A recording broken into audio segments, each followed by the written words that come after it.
என்னை பின்பற்றி வா. You follow me. என்னை பின்பற்றி. You follow me. ஜபத்தை கேட்கும் எங்கள் தேவா.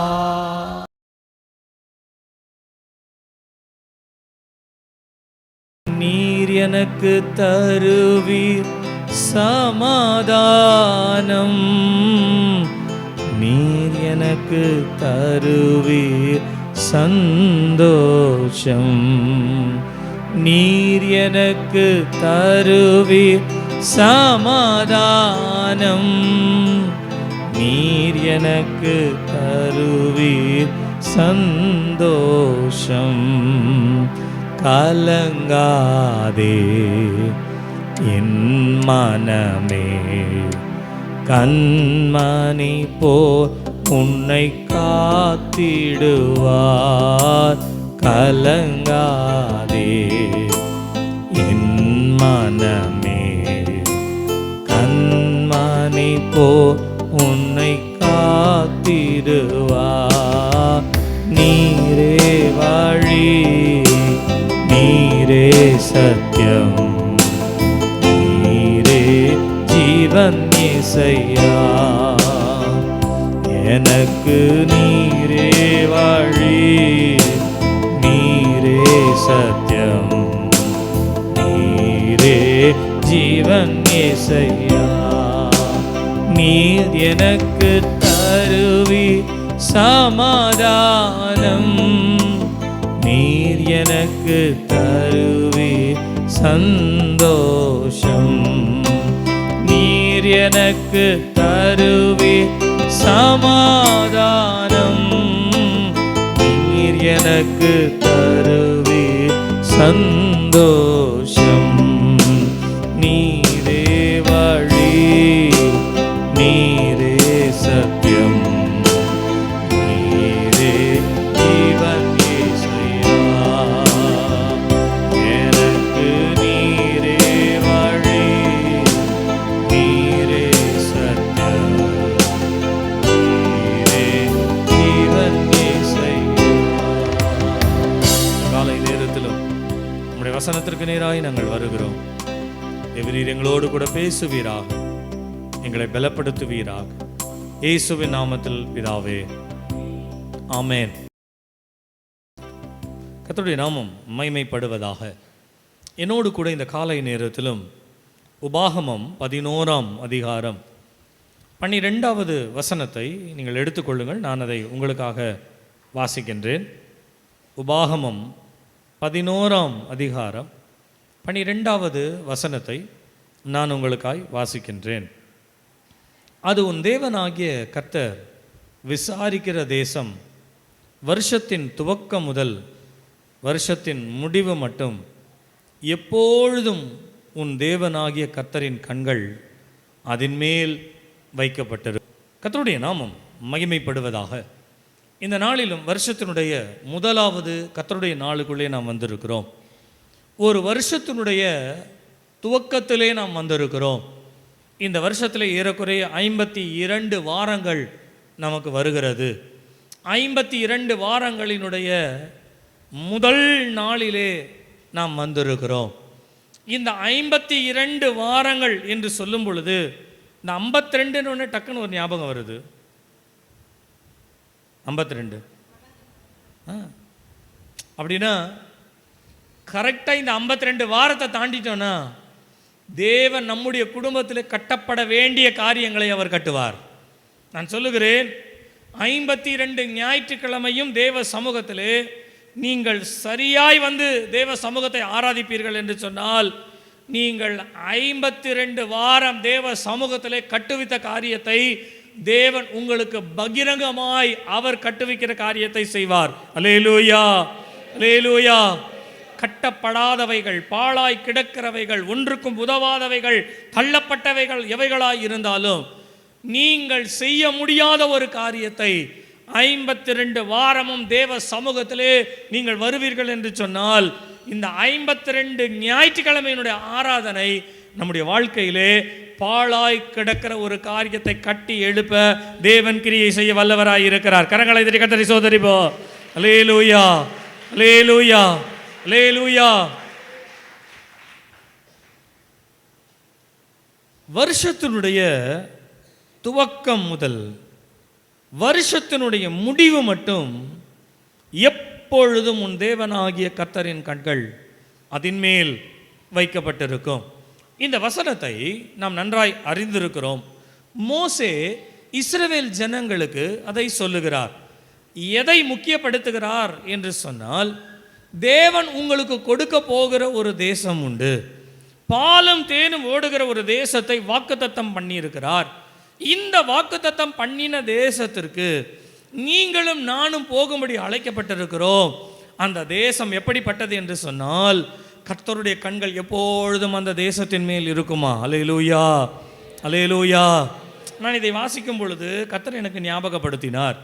நீங்கள் என்னாகமம் 13ஆம் அதிகாரம் 26 33வது வசனம் வரையிலும் நீங்கள் வாசிப்பீர்களானால், நல்ல தேசமாய் இருக்கிறது, செழிப்பான தேசமாய் இருக்கிறது, நமக்கு ஏற்ற ஒரு தேசமாய் இருக்கிறது, கர்த்தர் சொன்ன அத்தனை காரியங்களும் உண்மைதான் என்று அவர்கள் உண்மையை சொல்வது மாத்திரமல்லாமல், நற்செய்தி சொன்னது மாத்திரமல்லாமல், அதில் ஒரு துர்ச்செய்தி வருகிறது. என்னவென்றால், அவர்கள் பலவான்கள், அவர்கள் பட்சிக்கிறவர்கள், அவர்கள் பெரிய ஆட்கள், அவர்கள் ராட்சதர்கள், நாம் அவர்களுக்கு முன்பாக வெட்டுக்கிளிகளைப் போல இருப்போம் என்று சொல்லும் பொழுது, அடுத்த அதிகாரத்தில் ஜனங்கள் எல்லோரும் அழுது புலம்பினார்களாம். இவ்வளோ தூரம் நம்ம வந்துட்டோம், ஆனால் அந்த தேசத்தை சுதந்தரிக்க முடியாது போல் இருக்கிறதே என்று சொல்லி ஜனங்கள் கண்ணீர் விட்டு அழுதார்களாம்.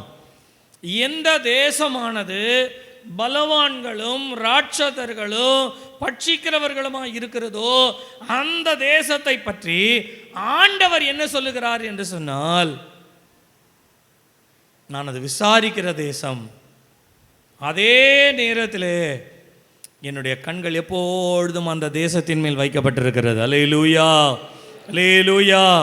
இந்த வருஷத்தினுடைய ஆரம்பத்தில் வந்திருக்கிற அருமையான கர்த்தருடைய பிள்ளைகளே, தேவன் உங்களுக்கு கொடுத்த வாக்குத்தத்தம் எப்படிப்பட்டது என்று சொன்னால், அது பாலும் தேனும் ஓடுகிற ஒரு தேசத்தை போல இனிமையாக, செழிப்பாக, மனதிற்கு ரம்மியமாக, கேட்பதற்கு சந்தோஷமாக, நம்முடைய வாழ்க்கைக்கு ஏற்ற ஒரு பெரிய ஆசீர்வாதத்தை ஆண்டவர் நமக்கு கொடுக்க போகிறார் என்ற ஒரு பெரிய மகிழ்ச்சியோடு கூட இந்த வருஷத்தினுடைய துவக்கத்திலே நாம் வந்திருக்கிறோம்.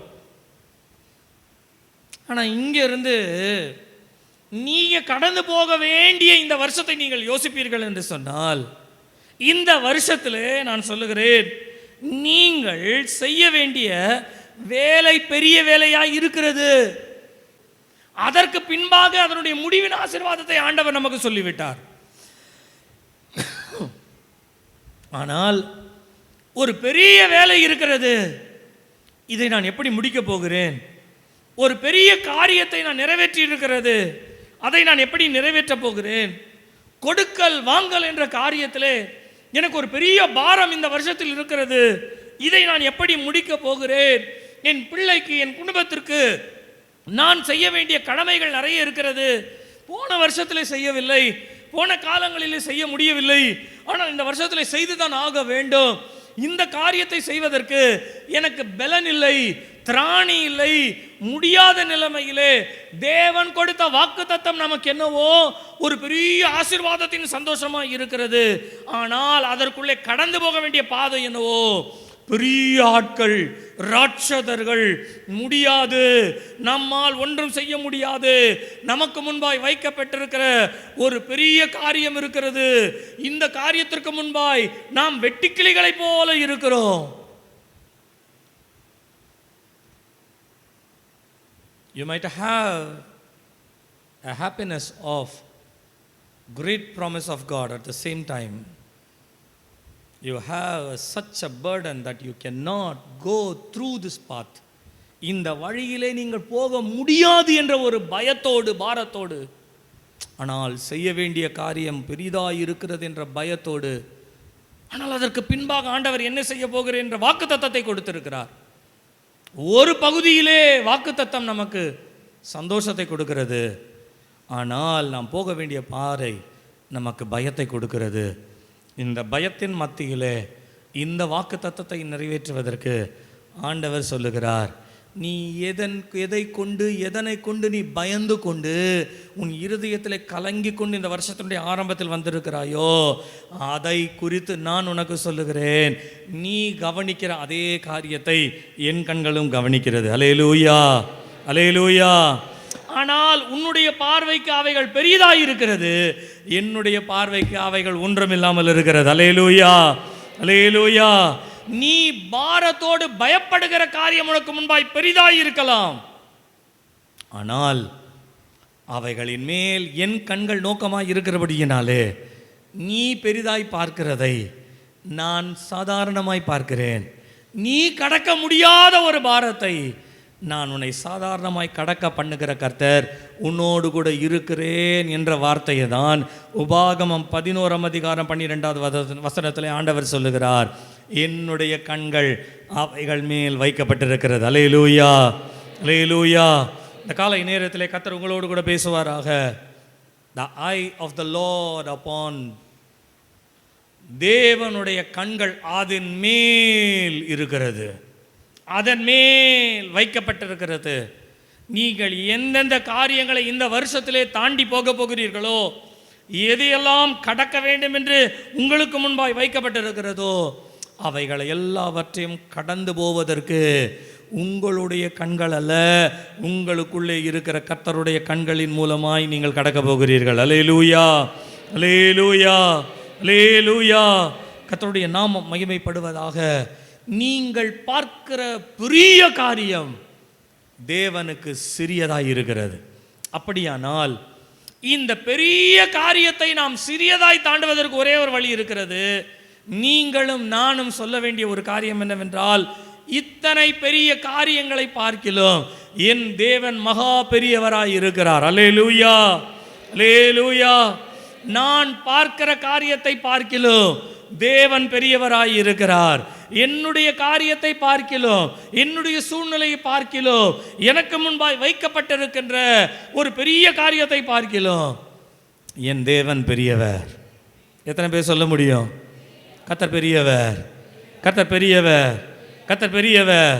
அப்படியே கண்ணை மூடி கையை உயர்த்தி சொல்லுங்க, கர்த்தர் பெரியவர், கர்த்தர் பெரியவர், கர்த்தர் பெரியவர், கர்த்தர் பெரியவர், கர்த்தர் பெரியவர். சொல்லுங்க, கர்த்தர் பெரியவர், கர்த்தர் பெரியவர், கர்த்தர் பெரியவர். இன்னைக்கு அதை நினச்சிக்கிட்டே சொல்லுங்க. இந்த வருஷத்தில் எவ்வளோ கடன் இருக்குதோ தீர்ப்பீங்க. இந்த வருஷத்தில் எவ்வளோ காரியங்கள் இருக்குதோ அதை சரி பண்ணுவீங்க. இந்த வருஷத்தில் எவ்வளோ பாரங்கள் இருக்கோ அடுத்த வருஷம் தான் முடியும், அடுத்த வருஷம் தான் முடியும். ஆனால் கர்த்தர் சொல்றாரு, அடுத்த வருஷம் முடிக்கிறத இந்த வருஷத்துல நான் உன்னை இரட்டதனையை ஆசீர்வதிப்பேன்.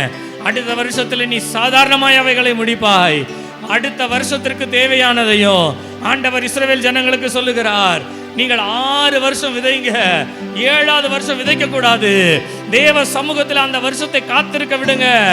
நீங்கள் 7வது வருஷத்தில் விதைக்க வேண்டிய பலன்களை நான் உங்களுக்கு 6வது வருஷத்திலேயே கொடுப்பேன். அப்படியானால் 2026வது வருஷத்திலே இருக்க வேண்டிய பாரங்கள் 2025வது வருஷத்திலேயே கர்த்தர் உங்களுக்கு முடிக்க போகிறார். இந்த வருஷத்திலே கர்த்தர் அற்புதத்தை செய்ய போகிறபடியினாலே சத்தத்தை உயர்த்தி சொல்லுங்க, கர்த்தர் பெரியவர், கர்த்தர் பெரியவர், கர்த்தர் பெரியவர், கர்த்தர் பெரியவர், கர்த்தர் பெரியவர், கர்த்தர் பெரியவர், பெரியவர், பெரியவர், பெரியவர்.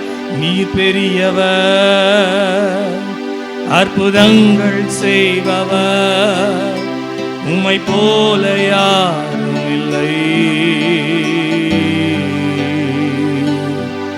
நீர் பெரியவர், அற்புதங்கள் செய்பவர், உம்மை போல யாரும் இல்லை. உம்மை போல யாரும் இல்லை, உம்மை போல யாரும் இல்லை, உம்மை போல யாரும் இல்லை, உம்மை போல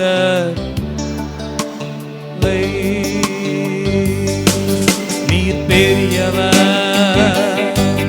அற்புதங்கள் செய்பவர், உம்மை போல யாரும் இல்லை. நீர் பெரியவர், அற்புதங்கள் செய்பவர், உம்மை போல யாரும் இல்லை, உம்மை போல யாரும் இல்லை, உம்மை போல யாரும் இல்லை. அல்லேலூயா ஹோசன்னா, அல்லேலூயா ஹோசன்னா,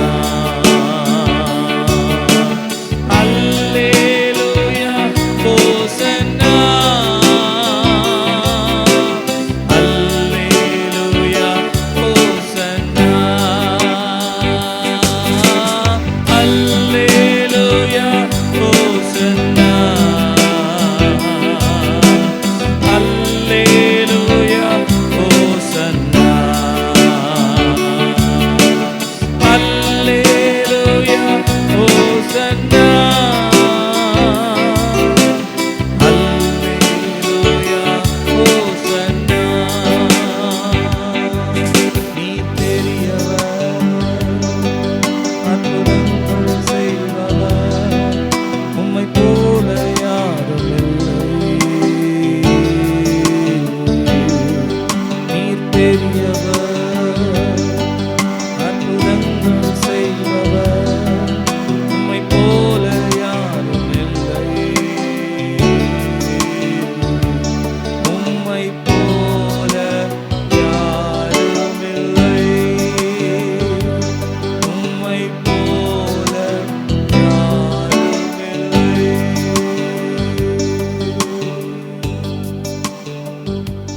பெரிய ஆண்டவர் பெரிய காரியத்திலிருந்து நம்மை விடுதலையாக்கி ஜெயமாய் நடத்துவார்.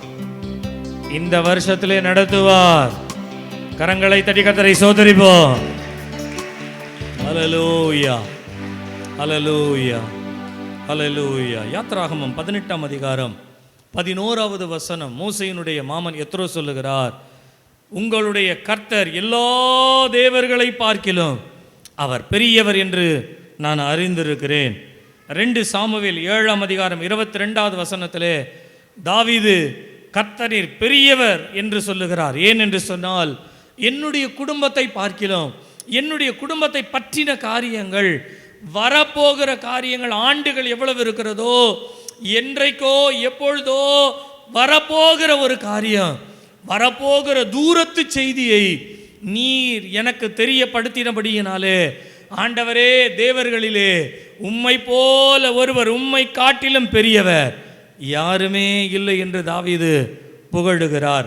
நீங்கள் 1 யோவான் 4ஆம் அதிகாரம் 4வது வசனத்தை நீங்கள் வாசிப்பீர்களானால் இப்படியாய் எழுதப்பட்டிருக்கிறது. யோவான் சொல்லுகிறார், உலகத்திலே இருக்கிறவனை பார்க்கிலும் நமக்குள் இருக்கிறவர் பெரியவர். அல்லேலூயா, அல்லேலூயா.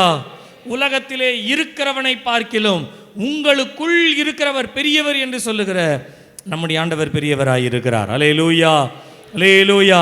இந்த வருஷம் முழுவதுமாய் அந்த பெரியவருடைய கண்கள், அந்த பெரிய ஆண்டவருடைய கண்கள் தேசத்தின் மேல் வைக்கப்பட்டதைப் போல நம்மேல் வைக்கப்படுகிறபடியினாலே பெரியவர் சகல பெரிய காரியங்களிலும் நம்மை கிருபையாய் தயவாய் நடத்துவார். அல்லேலூயா, அல்லேலூயா. கரங்களை உயர்த்தி ஒரு அல்லேலூயா சொல்லுவோமா? கர்த்தருடைய நாமம் மகிமைப்படுவதாக. நான் இன்றைக்கு ஒரு 3 தலைப்புகளை மாத்திரம் நான் உங்களுக்கு சொல்லுகிறேன். 3 தலைப்புகளை மாத்திரம் நான் சொல்லுகிறேன். நான் வேதத்தை வாசிக்கும் பொழுது ஒரு 3 பேருடைய வாழ்க்கையிலே ஆண்டவர் அவர்களை கண்ட சம்பவத்தை நான் கவனித்தேன். தேவன் அவர்களை கண்ட ஒரு ஆரம்ப காரியம், ஒரு ஆரம்ப நிலை. ஆனால் அவர்கள் வாழ்க்கையை முடிக்கும் பொழுது ஒரு பெரிய நிறைவோடு அவர்கள் முடித்ததை நான் கவனித்தேன். ஒரு 3 நபருடைய பெயரை சொல்கிறேன். அந்த 3 நபர்களுடைய வாழ்க்கையிலே தேவன் எதை செய்தார், அவர் எப்படி கண்டார் என்கின்ற அந்த காண்கிற பகுதியை மாத்திரம் நான் சொல்லுகிறேன். அடுத்த வாரத்தில் இந்த 3 பேருடைய வாழ்க்கையிலே ஆண்டவர் என்னென்ன கிரியைகளை நடப்பித்தார் என்று சொல்லி அதையும் நாம் கவனிக்க போகிறோம். நான் நோவாவினுடைய வாழ்க்கையிலே வாசிக்கும் பொழுது நீங்கள் ஆதியாகமம் 6ஆம் அதிகாரம் 8வது வசனத்திலே இப்படியாய் சொல்லப்படுகின்றது, நோவாவுக்கோ கர்த்தருடைய கண்களிலே கிருபை கிடைத்தது. நோவாவுக்கோ கர்த்தருடைய கண்களிலே கிருபை கிடைத்தது. நீங்கள் ஆதியாகமம் 29ஆம் அதிகாரம் 31வது வசனத்தை நீங்கள் வாசிப்பீர்கள் என்று சொன்னால், லேயாள் அற்பமாய் எண்ணப்பட்டாள் என்று கர்த்தர் கண்டு, லேயாளுடைய அற்பமான நிலையை கர்த்தர் பார்க்கிறார். நோவாவினுடைய பாவப்பட்ட ஒரு நிலைமையிலே அவன் எப்படி சஞ்சரித்து கொண்டிருக்கிறான், அவன் எப்படி இருக்கிறான் என்பதை தேவன் கண்டு, பாவ சமுதாயத்தின் மத்தியிலே நோவாவை அவர் கண்டார். அற்பமா என்றுகிற சூழ்நிலையிலே லேயாளை கண்டார். நீங்கள் யாத்திராகமம் 3ஆம் அதிகாரம் 4வது வசனத்தை நீங்கள் வாசிக்கும் பொழுது, அவன் அதாவது மோசே பார்க்கும்படிக்கு வருகிறதை கர்த்தர் கண்டு, ஒரு அற்புத காட்சியை மோசே பார்த்த உடனே இந்த அற்புத காட்சியை நான் காணட்டும் என்று மோசே அதை கிட்டி சேருகிறார். கிட்டி சேரும் பொழுது ஆண்டவர் மோசேயை கண்டு பார்த்தார். 3 பேருடைய வாழ்க்கையில், இதை மாதிரி நிறைய பேரை நான் உங்களுக்கு சொல்லலாம், 3 பேரை மாத்திரம் முன் வைக்கிறேன். 3 பேருடைய வாழ்க்கையிலே கர்த்தர் கண்டு கண்டு, நோவாவை கண்டு, லேயாளை கண்டு, மோசேயை கண்டு. அப்படியானால் இவர்களுக்கு முன்பாய் இருக்கிற ஒரு பெரிய பிரச்சனை காரியங்களை அவர்கள் தாங்க முடியாமல், தாண்ட முடியாமல், அதை தடுமாற்றத்தோடு போகிற வழியிலே இந்த ஆரம்பத்தை ஆண்டவர் காண்கிறார். நீங்கள் முதலாவது நோவாவை பற்றி நான் ஒரு அறிமுகத்தை நான் சொல்லுகிறேன். நோவாவினுடைய காலங்கள் ஜனங்கள் பாவம் செய்து பாவத்திலே கிடக்கிற ஒரு காலங்கள். இந்த பாவத்தின் மத்தியிலே ஒரே ஒரு மனுஷனை ஆண்டவர் கண்டாராம். அல்லேலூயா, அல்லேலூயா, அல்லேலூயா. நம்ம ஆண்டவர் பாருங்களேன், ஒரே ஒரு மனுஷனை அவர் கவனிக்கிறார். தம்மை பற்றின உத்தம இருதயத்தோடு இருக்கிறவர்களை தேவனுடைய கண்கள் கண்டது என்று 2 நாளாகமத்தில் நாம் வாசிக்கிறோம். தம்மை பற்றின உத்தம இருதயம் அப்படின்னா, இந்த உலகத்தில் எத்தனையோ உத்தமர்கள் இருக்கிறார்கள், இந்த உலகத்தில் எத்தனையோ ஜனங்கள் இருக்கிறார்கள். இந்த உலகத்திலே தேவனை தேடுகிறேன் என்று சொல்லி தங்களை தேடுகிறவர்களை காண்பித்துக் கொள்ளுகிறவர்கள் எத்தனையோ பேர் இருக்கிறாங்க. அவர்கள் எல்லாரையும் விட்டு ஆண்டவர் தம்மை பற்றின உத்தம இருதயத்தோடு யார் இருக்கிறார்களோ அவர்களை காணும்படிக்கு கர்த்தருடைய கண்கள் உலாவி வருகிறதாம். ஊரே, ஜனங்களே, தேசமே, பூமியே சீரழிந்து கொண்டிருக்கிற ஒரு காலம். ஆனால் அதிலே ஒரே ஒரு மனுஷனை ஆண்டவர் கண்டார். அல்லேலூயா, அல்லேலூயா. உலகத்திலே பெண்கள் அநேகர் உண்டு, திருமணமானவர்கள் உண்டு, எத்தனையோ ஜனங்கள் இந்த உலகத்திலே வாழ்ந்து கொண்டிருக்கிற வாழ்க்கையின் மத்தியிலே யாரோ ஒருத்தி அற்பமா எண்ணப்படுகிறாள் என்பதை தேவன் கண்டு, ராகேல் அழகுள்ளவள் பைபிளே சொல்லுது. லேயாளுக்கு அழகு இல்லைன்னு சொல்லப்படல, லேயாளுடைய ராகேல் தான் அழகு அப்படின்னு சொல்லப்படுது. ராகேலுக்கும் ஒரு நாள் கர்த்தர் இறங்கினார், நான் இல்லைன்னு சொல்லல, ராகேலுக்கு இறங்கினார். ஆனால் லேயாளுக்கு இறங்கும் போது வேதம் எப்படி சொல்லுகிறது, அவள் அற்பமா எண்ணப்பட்டதை கர்த்தர் கண்டு. அப்படின்னா இந்த உலகத்திலே பாவங்களின் மத்தியிலே தடுமாறி கொண்டிருக்கிற ஒரு நோவா, ஒரு நீதிமானை கர்த்தருடைய கண்கள் பார்க்கிறது. இந்த உலகத்தின் மத்தியிலே மற்றவர்களுக்கு முன்பாய் அற்ப நிலைமையிலே கிடக்கிற ஒரு லேயாளை கர்த்தருடைய கண்கள் பார்க்கிறது. அது மாத்திரமல்ல, கர்த்தருடைய அற்புதத்தை காண வேண்டும் என்று வாஞ்சையோடு இந்த மோசே 40 வருஷம் வனாந்தரத்திலே அவர் ஆடுகளை மேய்த்து கொண்டிருந்தார். நீங்கள் யோசிங்க, 40 வருஷம் ஒரு எகிப்தில் இருந்தார். ராஜாவுக்கு அடுத்த ஸ்தானத்துக்கு வர்றதுக்கு எல்லா தகுதியும் உண்டு அவருக்கு. அடுத்த ராஜா அவர் தான் சொல்ல போனால். ஆனால் ஆண்டவர் மோசேயை வனாந்திரத்துக்கு கூட்டிட்டு போய் ஆடு மேய்க்க வச்சான். ஆடு மேய்ச்சது 1 வருஷம் 2 வருஷம் இல்லை, 40 years, 40 வருஷங்கள். ஒரு தொகையாய் ஒரு 40 வருஷம். ஒரு மனுஷனுடைய முக்கியமான வாழ்வினுடைய நாட்களே 40 வருஷம்தான். இந்த 40 வருஷம் அவன் ஆடு மேய்த்து கொண்டிருக்கும் பொழுது அவனுடைய வாழ்க்கையே ஒன்றுமில்லாமல் ஒரு வெறுமையாக இருப்பதை போல, எங்கேயோ இருந்தோம், எங்கேயோ வந்து ஆடு மேய்ச்சிட்டு இருக்கிறோம், அவ்வளோதான். ஆனால் அந்த 40 வருஷம் கழித்து 80வது வயதிலே கர்த்தர் அவனுக்கு ஒரு அற்புத காட்சியை கொடுத்தாராம். அதை கிட்ட பார்க்கும்படியாய் மோசே வந்த பொழுது கர்த்தர் மோசேயை கண்டு, நேரத்திலும் தேவ சமூகத்திற்கு வந்திருக்கிற உங்கள் ஒவ்வொருவருக்கும் சொல்லுகிறேன், நோவாவிற்கு தேவன் எவைகளை கிடைக்க பண்ணினாரோ, லேயாளுக்கு தேவன் எவைகளை கிடைக்க பண்ணினாரோ, கிடைக்காத ஒன்றை எப்படி மோசேவுக்கு தேவன் கிடைக்க பண்ணினாரோ, அதை போல உங்களுடைய வாழ்க்கையில் இந்த வருஷத்தினுடைய ஆரம்பத்தில் ஆண்டவர் உங்களுக்கு சொல்லுகிறார், என் கண்கள் உன்னை கண்டபடியினாலே நீ கிடைக்காது என்ற காரியத்தை நான் உனக்கு கொடுக்க போகிறேன். அல்லேலூயா, அல்லேலூயா. You never expect in your life, உன்னுடைய வாழ்க்கையிலே நீங்கள் எதிர்பார்த்திராத ஒன்று, you never get it, அதை நீ பெறவே முடியாது. It is hard to receive it. அதை பெற்றுக்கொள்வது என்பது கடினமான காரியம். It is not easy to receive. அதை எளிமையாய் பெற்றுக்கொள்ள முடியாது. அதை பற்றின அநேக வதந்திகள் உண்டு, அநேக பாரங்கள் உண்டு, அநேக வழிகள் உண்டு. நாம் அதை தாண்டி போக முடியாத அநேக இடுக்கண்கள் அதில் உண்டு. ஆனால் ஆண்டவர் சொல்லுகிறார், என் கண்கள் அதின் மேல். அப்படின்னா என்ன அர்த்தம் தெரியுங்களா? நான் அதை அப்படியே மாற்றி சொல்கிறேன். உங்கள் மேல் வைக்கப்பட்டிருக்கிறது, ஒன்றும் உங்களை சேதப்படுத்த முடியாது. அல்லேலூயா, அல்லேலூயா.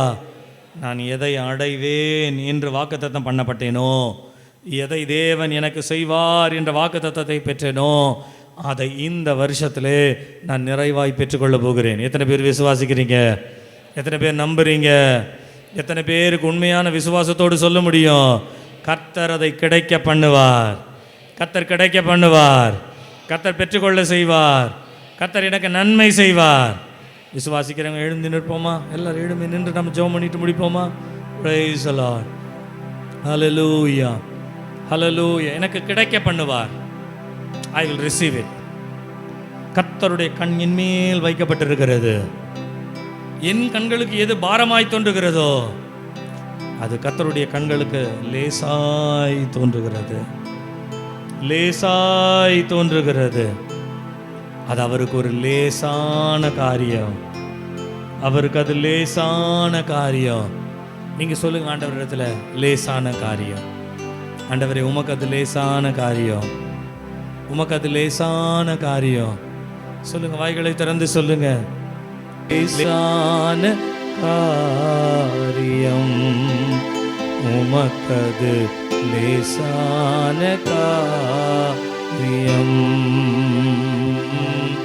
லேசான காரியம், உமக்கது லேசான காரியம்.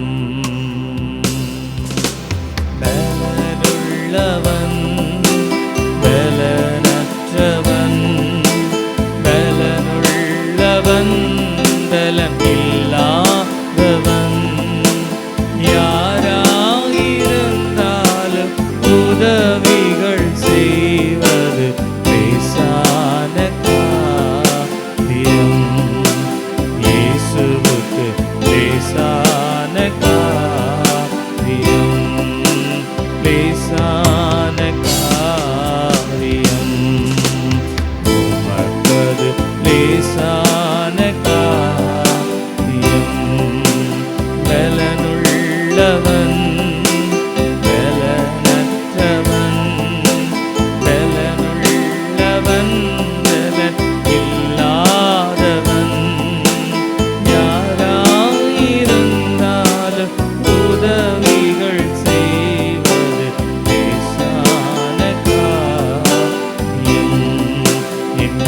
இயேசுவுக்கு லேசான காரியம்.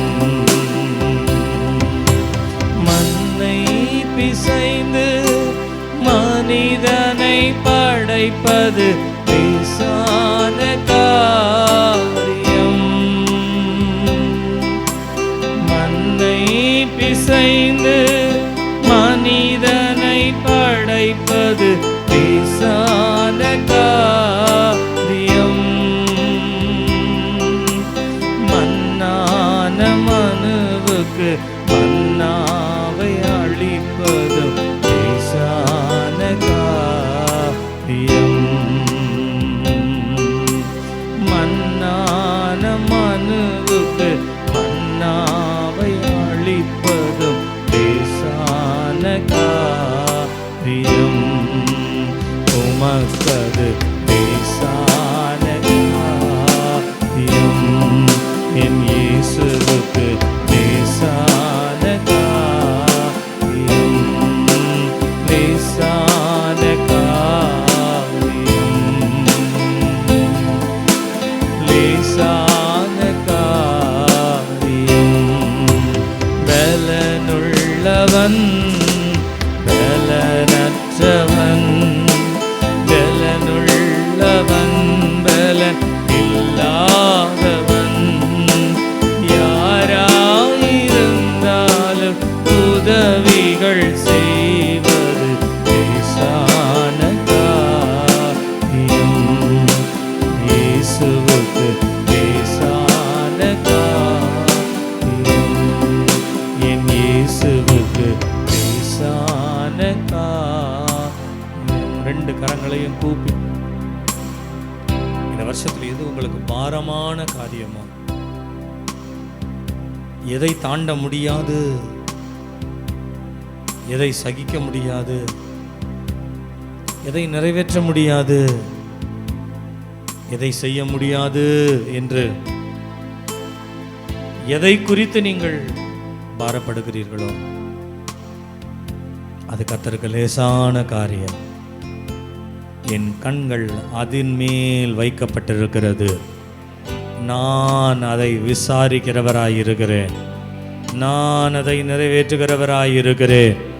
நான் அதை கிடைக்க பண்ணுகிறவராயிருக்கிறேன். கரங்களை தட்டி கர்த்தரை சோதரிப்போம். கரங்களை தட்டி கர்த்தரை சோதரிப்போம். ஹல்லேலூயா, ஹல்லேலூயா, ஹல்லேலூயா. இந்த கரத்தில் ஒப்பு கொடுக்கிறோம் ஆண்டவரே. கிருபை செய்து நடத்தும் நடத்தும். இயேசுவின் நாமத்தில் பிதாவே, ஆமென். என்னை பின்பற்றி வா. You follow me. என்னை பின்பற்றி You follow me. ஜெபத்தை கேட்கும் எங்கள் தேவா.